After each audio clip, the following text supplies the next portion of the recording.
আজকের রাতের ম্যাচটি শুধু একটি ফুটবল খেলা নয়, এটি মাদক বিরোধী সচেতনতামূলক প্রচারণার অংশ। পদ্মার মাঠে উত্তেজনার ঢেউ উঠেছে যখন উজিলাব ফুটবল একাদশ এবং এসআরএস ফুটবল একাদশ মাঠে নামল।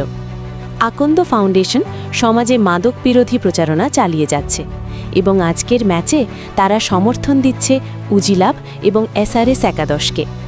আকন্দ ফাউন্ডেশনের প্রতিষ্ঠাতা ব্যারিস্টার জাহিদ হাসান আকন্দ মাদকমুক্ত সমাজ গড়ার জন্য নিবেদিত।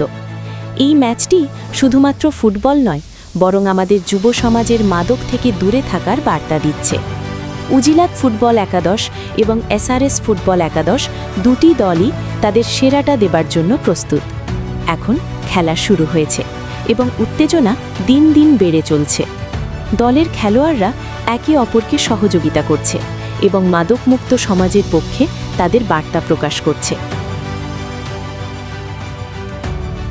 আজকের ম্যাচের মাধ্যমে আমরা শুধু একটি খেলা দেখছি না, বরং একটি মহৎ উদ্দেশ্যও লক্ষ্য করছি। মাদক বিরোধী প্রচারণা এবং যুব সমাজের সচেতনতা বৃদ্ধি করার জন্য এই ম্যাচটি বিশেষ গুরুত্ব বহন করছে।